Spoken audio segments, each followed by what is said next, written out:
கர்த்தருக்கு பிரியமானவர்களே, ஏசப்பா அவங்கள ரொம்ப நேசிக்கிறாங்க. இன்றைக்கு அவங்களுக்குரிய வார்த்தை, உனக்கு பாக்கியமும் நன்மையும் உண்டாயிருக்கும். சங்கீதம் 128:2.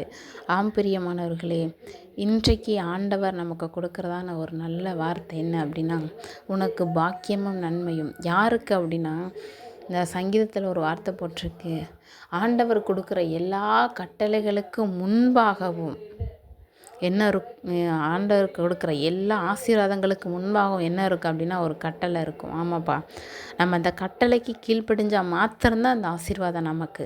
ஸோ இதில் ஆண்டவர் என்ன கொடுத்துருக்காங்கன்னா, கர்த்தருக்கு பயப்படுகிற மனுஷன் அப்படின்னா, நம்ம வாழ்க்கையில் மனுஷனுக்கு பயந்து நம்ம வாழ்ந்திருப்போம். அது இல்லைப்பா, மனுஷனுக்கு பயப்படுதல் கண்ணியை வருவிக்கும், கர்த்தருக்கு பயப்படுகிறவனோ உயர்ந்த அடைக்கலத்தில் வைக்கப்படுவான் பைபிளில் போட்டிருக்கு. அப்போ நம்ம யாருக்கு பயப்படணும் அப்படின்னா, நம்ம சரீரத்தையும் நம்மளை உடலை மட்டும் அழிக்கிற அவங்களுக்கு பயப்படாமல், நம்மளை ஆவியை நம்ம உண்டாக்குன ஆவியை நரகத்திலே தள்ளி அழிக்க வல்லவருக்கே பயப்படுங்கள்னு போட்டிருக்கு. அப்போ நம்ம நடக்கையில், நம்ம செய்கையில், நம்ம பேச்சிலையும், ஒவ்வொரு காரியத்திலையும் நம்ம ஆண்டவருக்கு பயந்து பயந்து இது கர்த்தருக்கு பிரியமில்லாத காரியம்னு சொல்லி நம்ம ஒவ்வொரு காரியமும் பயந்து பயந்து வாழும்போது ஆண்டவர் என்ன பண்ணுவார்னா, பாக்கியமும் நன்மையும் உண்டாயிருக்க செய்வார். நம்மளை ஆசீர்வதிப்பார். God bless you. ஆமென்.